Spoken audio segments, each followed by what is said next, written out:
نحمدہ و نصلی علی رسولہ الکریم اما بعد۔ گزشتہ نشست میں ہم نے صلح حدیبیہ کے حوالے سے جو تفصیلات تھیں ان کا ذکر کیا تھا،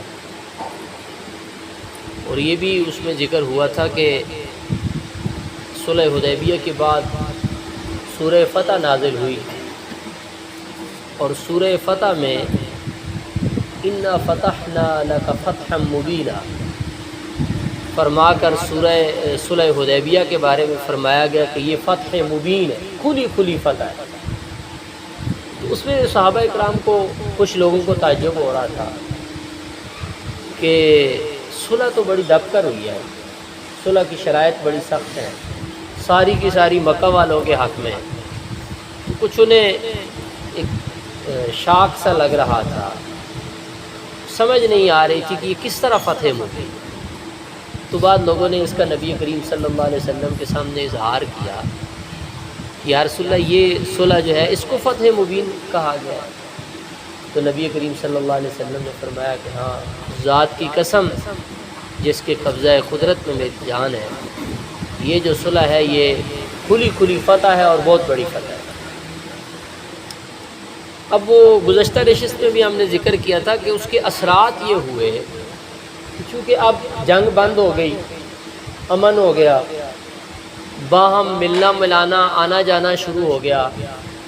بہت سارے لوگ جو اسلام کی طرف آنا چاہ رہے تھے لیکن اہل مکہ کی سختی کی وجہ سے وہ رکے ہوئے تھے، وہ بھی کھل کے سامنے آ گئے، اور کچھ لوگ جنہوں نے اسلام قبول کر لیا تھا لیکن اظہار نہیں کر پا رہے تھے، اب چونکہ یہ بات کھلی ہو گئی تھی کہ اب کوئی جو ہے نا ظلم نہیں ہوگا، زیادتی نہیں ہوگی، تو انہوں نے اس کا کھلم کھلا اظہار بھی کیا۔ تو یوں تھوڑے سے عرصے میں ایک بہت بڑی تعداد، یعنی ابتدائے اسلام سے لے کے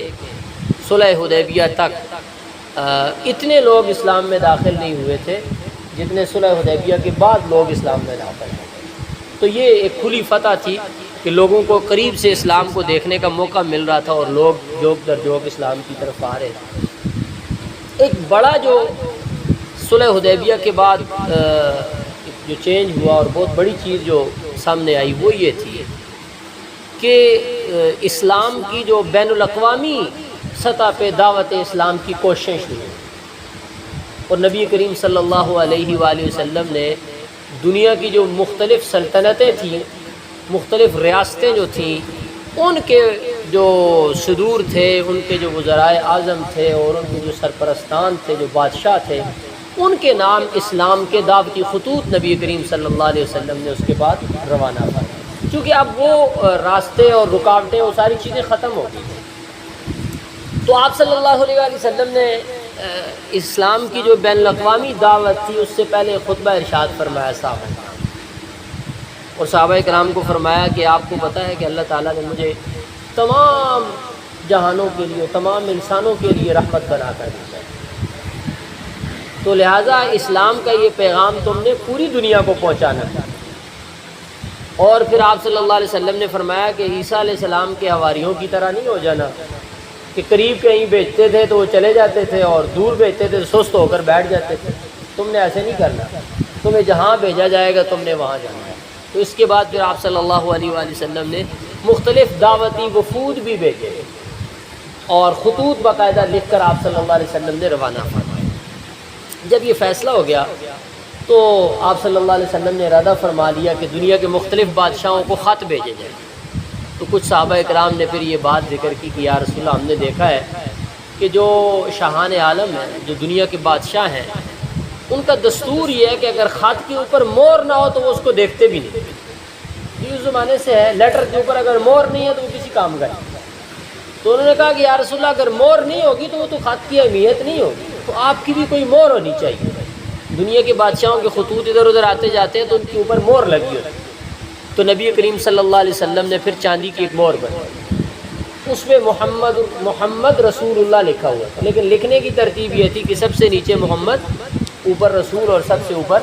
اللہ لکھا ہوا تھا۔ وہ ایک اس کا جو سیمپل ہے، اس کے چارٹ بنے ہوئے ہوتے ہیں مختلف جگہوں پہ اور لگی ہوئی ہوتی ہے، اور اس میں اوپر جو ہے اللہ لکھا ہوتا ہے، نیچے رسول، نیچے محمد لکھا، تو اصل میں ہے وہ محمد رسول اللہ، تو سب سے نیچے محمد ہے، اس کے اوپر رسول ہے، اس کے اوپر اللہ ہے۔ تو یہ آپ صلی اللہ علیہ وسلم کی پھر مہر تھی جو خطوں کے اوپر لگا کر جو آپ صلی اللہ علیہ وسلم نے مختلف بادشاہوں کے نام جو خطوط روانہ فرمائے، وہ اس پہ یہ مہر لگائی جاتی تھی۔ آپ صلی اللہ علیہ وسلم نے جو خط لکھے ان میں سے جو اہم ترین خطوط تھے، ان میں سے ایک خط جو ہے وہ آپ صلی اللہ علیہ وسلم نے جو روم کا بادشاہ تھا، قیصر روم جو تھا، روم کا جو بڑا تھا، اس کے نام لکھا، اور حضرت دحیہ کلبی رضی اللہ تعالیٰ عنہ جو جبریل امین اکثر ان کی شکل میں نبی علیہ السلام کے پاس تشریف لایا کرتے، اور ان کی شکل حضرت ابراہیم علیہ السلام سے زیادہ دیکھی۔ تو جب جبریل انسانی شکل میں آتے تھے نبی صلی اللہ علیہ وسلم کے پاس، تو حضرت دحیہ کلبی رضی اللہ تعالیٰ عنہ کی شکل میں آتے، تو آپ نے خط لکھا، اور خط لکھ کر آپ صلی اللہ علیہ وسلم نے قیصر روم کی طرف حضرت دحیہ کلبی رضی اللہ تعالیٰ عنہ کو دے کر روانہ فرمایا۔ قیصر روم جو تھا، اس کو جو خط آپ صلی اللہ علیہ وسلم نے لکھا اور جو خط بھیجا، باقی خطوط کی بھی تقریباً ملتی جلتی عبارت تھی، یعنی اکثر خطوط میں اسی طرح کی دعوت، کچھ تھوڑا سا فرق تھا۔ تو اس کو آپ صلی اللہ علیہ وسلم نے جو لکھا، اس میں سب سے پہلے لکھوایا گیا بسم اللہ الرحمن الرحیم، اور اس کے بعد پھر آپ صلی اللہ علیہ وسلم نے لکھوایا من محمد ابن عبداللہ رسولہ، اللہ کے رسول محمد ابن عبداللہ کی طرف سے، الی ہرقل عظیم الروم، روم کے بڑے ہرقل کی طرف، یعنی شروع میں بسم اللہ، پھر آپ صلی اللہ علیہ وسلم کا اپنا نام، اور پھر جس کے نام پہ آپ نے خط لکھا اس کا نام لکھا، اور اس کا جو مقام تھا، جو ویلیو تھی، جو منصب تھی، اس کو بیچ میں آپ صلی اللہ علیہ وسلم نے لکھا، عظیم الروم، روم کے بڑے اور روم کے سردار اور روم کے بادشاہ کی طرف۔ اور پھر اس کے بعد لکھوایا سلام علی من اتبع الہدی۔ اچھا، جو غیر مسلموں کو آپ صلی اللہ علیہ وسلم خط لکھتے تھے، ان میں السلام علیکم نہیں لکھا جاتا، ان میں لکھتے تھے سلام علی من اتبع الہدی۔ اس لیے ہمارے فقہاء نے اسی سے یہ مسئلہ اخذ کیا ہے کہ کسی غیر مسلم کی طرف کوئی تحریر بھیجنی ہے تو اس کے اوپر السلام علیکم، السلام علیکم تو رحمت کی دعا ہے، سلامتی کی دعا ہے، یہ غیر مسلموں کے لیے نہیں، یہ تو اہل اسلام کے لیے، یہ اسلام کے شاعر میں سے السلام علیکم۔ تو کسی غیر مسلم کو اگر ہم نے کوئی پیغام بھیجنا ہے اور اس کی طرف اگر ہم سلام لکھنا چاہیں، تو ہماری اردو میں تو اب اس کے وہ متبادل بھی استعمال ہوتے ہیں، آداب لکھ دیتے ہیں اور اس طرح کی چیزیں لکھ دیتے ہیں، لیکن نبی کریم صلی اللہ علیہ وآلہ وسلم کا جو طریقہ تھا، جو آپ کی سنت ہے، وہ یہ ہے کہ آپ لکھتے تھے سلام علی من اتبع الہدی، جو ہدایت پر ہیں ان پہ سلامتی۔ تو یہ بھی اپنے لیے ایک قسم کی دعا ہوتی ہے کہ جو ہدایت پر ہیں، اہل ایمان ہی ہدایت پر ہیں۔ تو سلام علی من اتبع الہدی آپ صلی اللہ علیہ وسلم غیر مسلموں کے نام جو خطوط ہوتے تھے ان کی شروع میں لکھواتے تھے۔ اما بعد، اس کے بعد آپ نے لکھا اما بعد،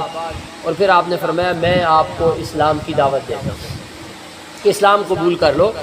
اور ساتھ ہی آپ نے فرمایا کہ اگر آپ اسلام قبول کر لو گے تو آپ کو ایک تو سلامتی مل جائے گی، یعنی جو روم کا بادشاہ تھا اس کو گویا نبی کریم صلی اللہ علیہ وسلم ایک پیشن گوئی لکھ کے دے رہے تھے، اگر آپ نے اسلام قبول کر لیا تو آپ کی حکومت، آپ کی سلطنت، آپ کی ہر چیز، آپ کا عہدہ، منصب، سب کچھ کو سلامتی مل جائے گی۔ اور دوسرا فائدہ یہ ہوگا کہ اللہ تعالیٰ آپ کو دوہرا اجر عطا فرمائیں گے، کیونکہ وہ عیسائی تھے، اور اہل کتاب کے لیے قرآن میں وعدہ ہے کہ اہل کتاب جب اسلام لائیں گے تو ان کو دوہرا اجر ملے گا، ان کے اعمال کا، ان کے ایمان کا، ہر چیز کا ان کو ڈبل ثواب ہوگا۔ تو آپ صلی اللہ علیہ وسلم نے اس میں لکھا کہ تمہیں دوہرا اجر ملے گا، اور ساتھ ہی فرمایا کہ اگر تم نے انکار کیا، اعراض کیا،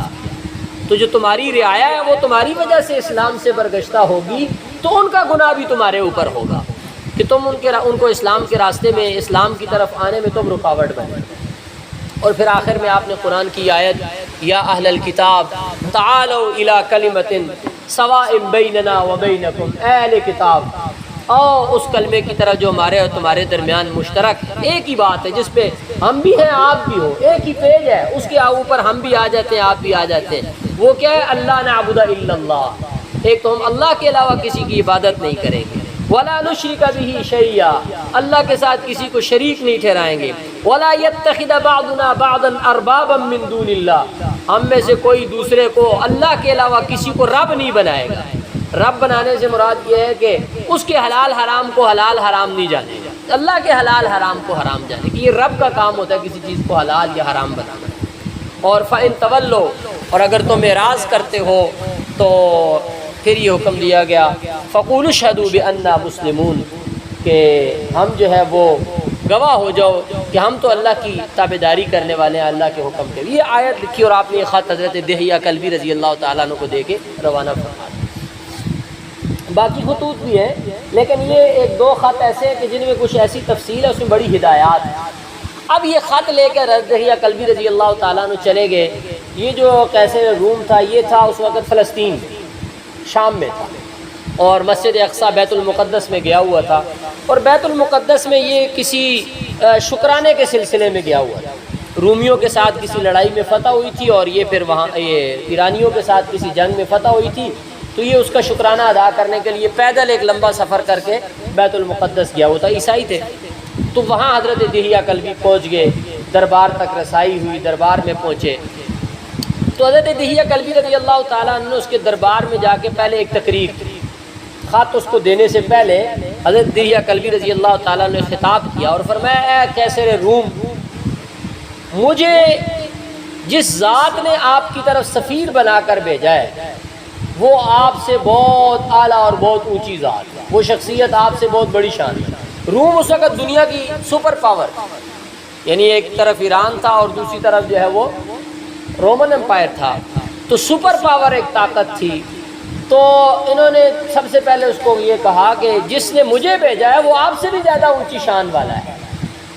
اور جس کی دعوت دے کر اس نے مجھے بھیجا ہے، جس نے ان کو نبی بنا کر مبعوث کیا ہے، وہ ذات جو ہے وہ سب سے بلند اور سب سے اونچی ذات، وہ اللہ تعالیٰ کی ذات ہے جس نے ان کو نبی بنایا ہے۔ اور پھر انہوں نے فرمایا کہ دیکھو، اگر تم میری بات جو ہے، میں آپ کو جو بات پیش کروں گا، اگر تم عاجزی اختیار کرو گے، تواضع سے سنو گے اور اخلاص کے ساتھ اس کا جواب دو گے تو اس کا تمہیں فائدہ ہوگا، اس سے تمہیں فائدہ ملے گا۔ اور اگر تم نے اخلاص، عاجزی اور تواضع اور انکساری کے ساتھ اس کو قبول نہ کیا تو یہ ناانصافی ہوگی اور اس کا فائدہ نہیں ہوگا، تمہیں نقصان ہوگا۔ اس کے بعد پھر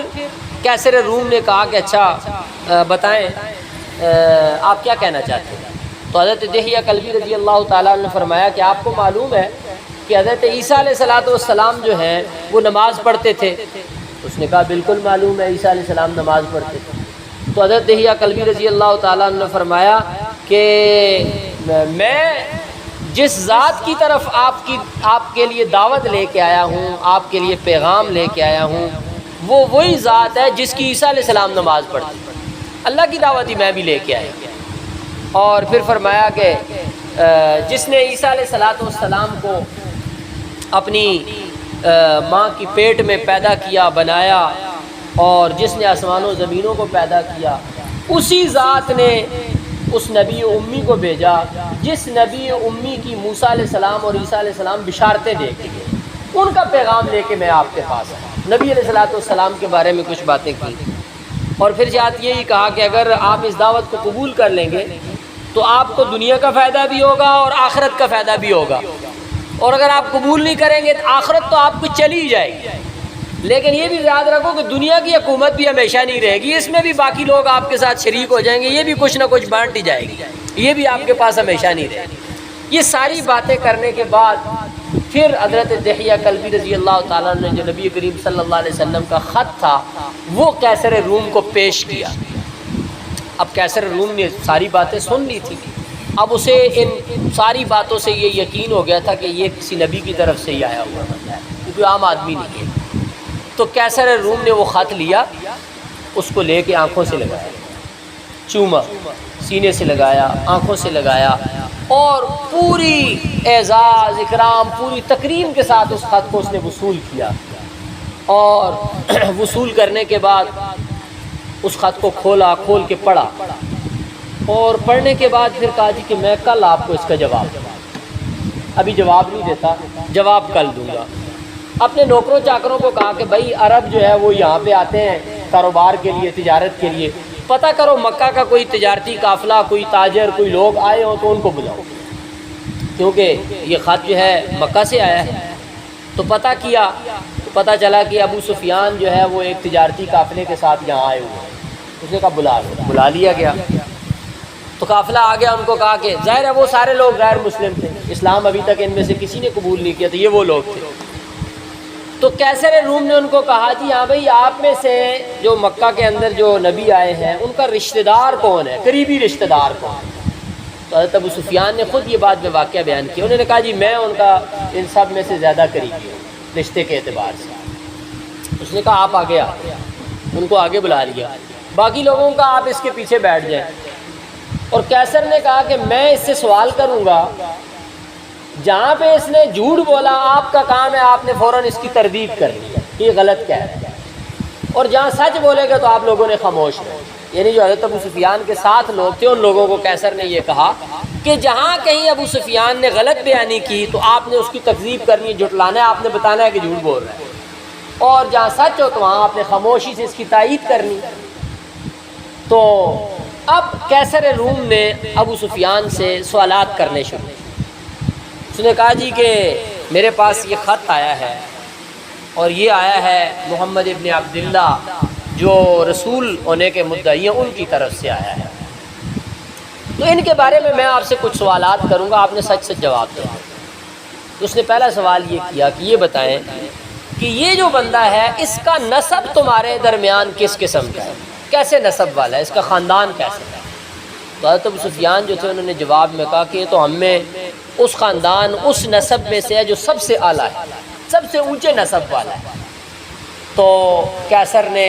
بعد میں پھر اس کے جواب میں یہ کہا کہ نبی جو ہوتے ہیں وہ اپنے ترجمان کے ذریعے سے کہلوایا، کیونکہ ظاہر ہے قیصر کی زبان تو عربی نہیں تھی، تو اس نے پھر حضرت ابو سفیان کو جواب دلوایا کہ ان کو بتاؤ کہ انبیاء جو ہیں وہ اللہ تعالیٰ اپنی قوم میں سب سے اونچے نسب میں سے بھیجتا ہے۔ پھر دوسرا سوال کیا، انہوں نے کہا اچھا یہ بتاؤ ان کے آباء و اجداد میں سے کوئی بادشاہ گزرا ہے؟ تو حضرت ابو سفیان نے جواب میں کہا نہیں، ان میں سے کوئی کبھی بادشاہ نہیں ہوا۔ تو قیصر نے اپنے ترجمان کے ذریعے سے جواب دیا کہ یہ سوال میں نے اس لیے کیا ہے کہ اگر کوئی بادشاہ ہوا ہوتا تو یہ احتمال تھا کہ یہ بندہ اپنے آباء و اجداد کی شاہی کو حاصل کرنے کے لیے یہ سب کچھ کر رہا ہے۔ جب اس کے آباء و اجداد میں کوئی بادشاہ آیا ہی نہیں ہے تو اس کو کیا ضرورت ہے بادشاہت کی اور حکومت اور سلطنت کی؟ اور انبیاء علیہ السلام ایسے ہی ہوتے ہیں کہ ان کو حکومت سلطنت سے کوئی لگاؤ نہیں۔ پھر اس نے یہ سوال کیا کہ اچھا یہ بتاؤ کہ اس کے پیروکار جو ہیں وہ کس قسم کے لوگ، امیر ہیں یا غریب ہیں؟ اور دوسری بات یہ ہے کہ وہ زیادہ ہو رہے ہیں یا کم ہو رہے ہیں؟ تو حضرت ابو سفیان نے جواب میں کہا کہ جو ان کے ماننے والے زیادہ غریب لوگ ہیں، اور دوسری بات یہ ہے کہ وہ روز بروز بڑھ ہی رہے ہیں۔ تو ابو سفیان کے اس سوال کے جواب کو سن کے قیصر نے کہا کہ انبیاء کا یہی معاملہ ہوتا ہے، جب وہ آتے ہیں تو ان کی دعوت کو قبول کرنے والے زیادہ غریب لوگ ہوتے ہیں، اور پھر ان کی دعوت میں چونکہ قبولیت ہوتی ہے، انہوں نے پھیلنا ہوتا ہے، تو انبیاء کی دعوت روز بروز بڑھتی رہتی ہے، پھیلتی رہتی ہے، اللہ تعالیٰ اس کو استحکام عطا کرتا ہے۔ پھر قیصر نے سوال کیا کہ اچھا یہ بتاؤ کہ کوئی شخص ان کے دین میں داخل ہو جائے، اس کے بعد کوئی ایسا بندہ بھی ہے جو مسلمان ہونے کے بعد ان پر ایمان لانے کے بعد پھر گیا ہو؟ انہوں نے کہا جی ایسا بندہ تو کوئی بھی نہیں ہے، کوئی بھی کبھی ان سے پھرا نہیں ہے۔ انہوں نے کہا کہ ایمان، اس پہ قیصر نے اس کے جواب میں کہا کہ ایمان ایسی چیز ہے، جو سچے لوگ ہوتے ہیں ان کے ماننے والے ایسے ہی ہوتے ہیں کہ جب ان کے دلوں میں ایمان چلا جاتا ہے تو پھر دنیا کی کوئی طاقت ان کو ایمان سے ہٹا نہیں سکتی۔ پھر قیصر نے سوال کیا کہ اچھا یہ بتاؤ کہ انہوں نے کبھی کوئی وعدے کے خلاف بھی کیا ہے؟ تو ابو سفیان نے کہا نہیں، آج تک تو کبھی نہیں کیا، لیکن یہ کہ آج کل ہمارا اور ان کا آپس میں ایک معاہدہ چل رہا ہے، پتہ نہیں اس میں وہ کیا کرتے ہیں۔ ابو سفیان کہتے ہیں کہ مجھ سے وہ سوال کرتا رہا تو ہر جگہ میرے دل میں آتا تھا کہ کوئی درمیان میں بیچ میں کچھ بات کروں، لیکن پھر سوچتا تھا کہ اگر میں نے کوئی ادھر ادھر بات کی تو پیچھے جو لوگ بیٹھے ہوئے ہیں وہ میری تکذیب کر دیں گے، تو دنیا میں مشہور ہو جائے گا کہ میں نے قیصر کے دربار میں جھوٹ بولا ہے۔ تو اس ڈر سے میں کوئی غلط بات نہیں کر رہا تھا، اور کہیں موقع نہیں مل رہا تھا کہ نبی علیہ السلام کے بارے میں بیچ میں کوئی بات گھسا دوں، سوائے اس بات کے کہ میں نے کہا جی ابھی ایک معاہدہ ہے، پتہ نہیں اس میں کیا کرتے ہیں۔ تو لیکن قیصر نے میری اس بات کی طرف کوئی توجہ نہیں دی، بس اس نے پوچھا کبھی بدعہدی نہیں کی، اس نے اگلے سوال کی طرف وہ چلا گیا۔ اس نے کہا کہ اچھا یہ بتاؤ کہ آپ کی کبھی ان سے جنگ بھی ہوئی ہے، لڑائی بھی کبھی ہوئی ہے؟ اس نے کہا ہاں جی کئی لڑائیاں ہوئی ہیں۔ تو نے کہا کیا نتیجہ رہا؟ تو ابو سفیان نے کہا کہ کچھ میں وہ غالب آئے، کچھ میں ہم غالب آئے۔ تو قیصر نے کہا کہ نبیوں کا معاملہ بھی یہی ہوتا ہے، اللہ تعالیٰ جب ان کے دشمن سے ان کا مقابلہ کرواتا ہے تو کبھی ان کو نقصان بھی ہوتا ہے، اور یہ ان کے ماننے والوں کے صبر اور استقامت کا امتحان ہوتا ہے کہ کبھی کبھی ان پہ آزمائش بھی آتی ہے۔ تو قیصر نے یہ سارے سوالات کیے، اور ان سوالات کے جو جوابات تھے وہ حضرت ابو سفیان کو ساتھ ساتھ وہ اپنے ترجمان کے ذریعے سے دیتے رہے۔ تو پھر آخر میں قیصر نے پوچھا اچھا ان کی دعوت کیا، وہ تمہیں کیا کہتے ہیں، کیا پیغام دیتے ہیں؟ تو حضرت ابو سفیان نے کہا کہ وہ ہمیں کہتے ہیں کہ ایک اللہ کی عبادت کرو، اللہ کے ساتھ کسی کو شریک نہ ٹھہراؤ، اور تمہارے آباء و اجداد نے یہ جو بت پرستی اور یہ چیزیں شروع کی ہوئی ہیں ان سب کو چھوڑ دو، بتوں کو چھوڑ دو، اور ہمیں پاک دامنی کا حکم دیتے ہیں اور صلہ رحمی کا حکم دیتے ہیں۔ تو قیصر نے کہا کہ یہی تو نبیوں کی دعوت ہوتی ہے، تو انبیاء کی دعوت ہے، اس کا مطلب ہے وہ سچے نبی۔ اچھا یہ ساری بات ہونے کے بعد یہ ہوا کہ قیصر نے پھر اس کے بعد وہ خط پڑھ کے اپنے سارے درباریوں کو سنایا۔ جب درباریوں کو اس نے خط سنایا تو دربار میں ایک شور شرابہ مچ گیا۔ شور شرابہ پڑا تو قیصر نے ان لوگوں کو جو وفد والے تھے ان کو باہر نکالوں گا، آپ ان کو باہر بھیج دیں، ہم آپس میں بات کرتے ہیں۔ تو ابو سفیان کہتے ہیں جب ہمیں باہر نکالا تو میں سمجھ گیا کہ یہ لوگ بھی محمد صلی اللہ علیہ وسلم سے ڈرتے ہیں۔ تو میں نے دل ہی دل میں کہا کہ روم کا بادشاہ جس سے ڈرتا ہے اس کی دعوت ضرور دنیا میں پھیلے گی، اور مجھے اس دن یقین ہو گیا تھا کہ اسلام دنیا میں ضرور ایک نہ ایک دن غالب ہو جائے گا، اور پھر اللہ تعالیٰ نے مجھے اسلام کی توفیق بھی عطا فرما دی۔ تو یہ حضرت ابو سفیان نے خود یہ سارا واقعہ بیان کیا۔ اچھا جب یہ ساری بات ہو گئی تو قیصر نے یہ کیا کہ اس کے بعد قیصر نے ایک خط لکھا نبی علیہ الصلوۃ والسلام کے بارے میں، جو اس وقت کا عیسائیوں کا ایک بہت بڑا عالم تھا، اس کے نام بھیجا، اس سے معلومات کریں کہ ہماری کتابیں کیا کہتی ہیں، ہمارا مذہب کیا کہتا ہے، ہماری تعلیمات کیا کہتی ہیں۔ اور حضرت دحیہ کلبی کو اس کی طرف بھیجا کہ آپ جائیں اس سے بات کریں۔ اور اب یہ ہوا کہ حضرت دحیہ کلبی چلے گئے، اس کے پاس خط گیا، اور اس نے جب اس خط کو پڑھا تو خط کو پڑھنے کے بعد اس نے کہا جی کہ یہ تو وہی نبی ہیں جن کا ہم انتظار کر رہے تھے، اور یہ سچے نبی ہیں، اور میں ان کی تصدیق بھی کرتا ہوں، اور مجھے جیسے ہی موقع ملے گا میں ان کا اتباع بھی کروں گا، اور ان کے سچا ہونے میں کسی قسم کا کوئی شک نہیں۔ جب اس نے یہ بات کی تو وہاں جو لوگ تھے وہ سارے اس کے اوپر ٹوٹ پڑے، اس کو مارنے لگے، مار مار کے اس کو دری انہوں نے شہید کر دیا، مار دیا اس عالم کو جو عیسائی عالم۔ حضرت دحیہ کلبی واپس آئے، اور واپس آ کے انہوں نے یہ ساری چیز جو ہے نا قیصر کو بتائی۔ قیصر نے کہا کہ اسی چیز سے میں ڈرتا تھا کہ اگر میں جو ہے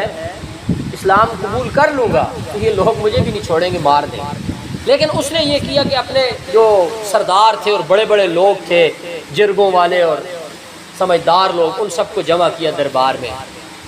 دروازے بند کیے،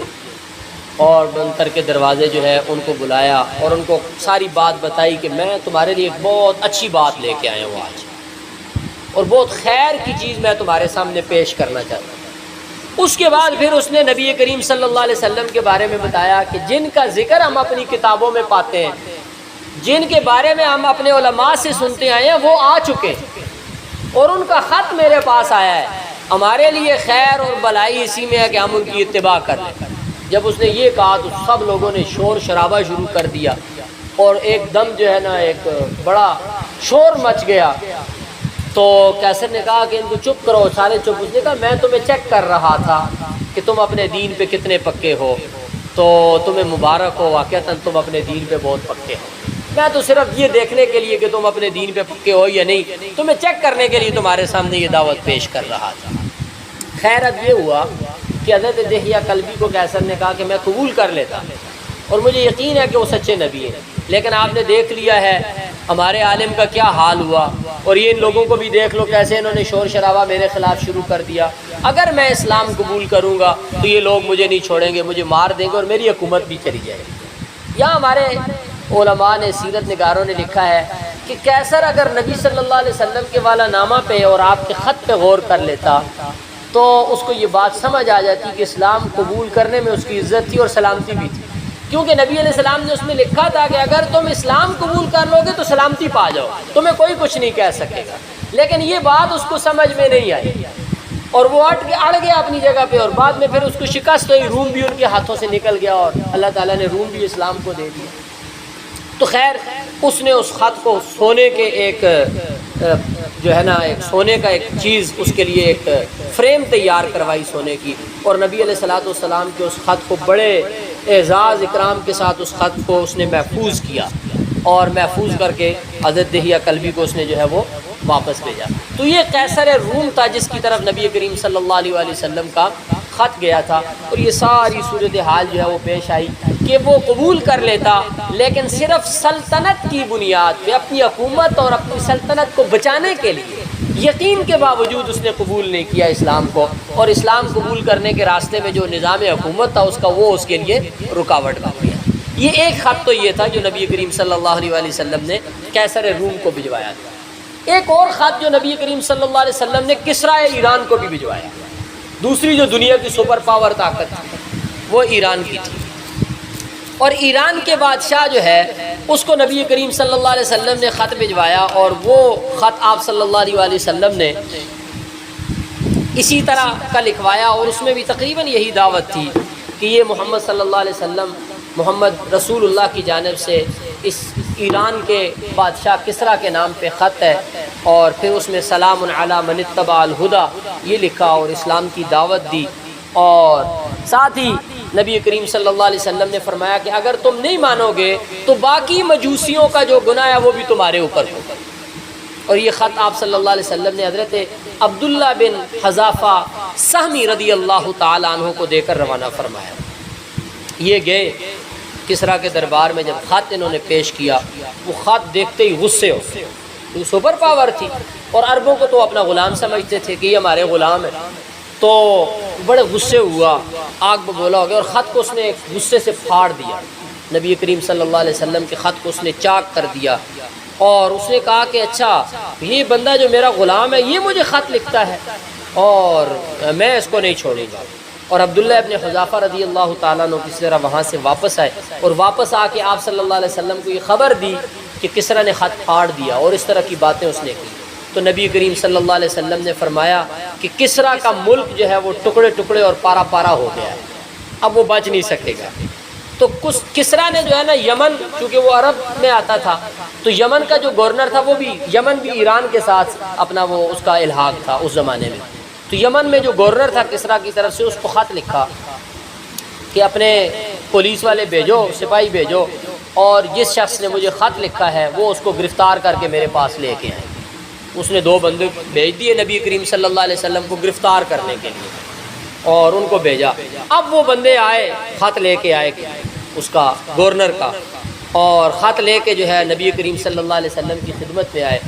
تو جیسے ہی وہ آپ کے دربار میں پہنچے تو آپ کو دیکھ کے نا ان پہ روب طاری، وہ کانپنے لگ گئے۔ وہ گرفتار کرنے آئے تھے، لیکن آپ صلی اللہ علیہ وسلم کی ہیبت ان کے اوپر ایسی طاری ہوئی کہ وہ کانپنے لگ گئے۔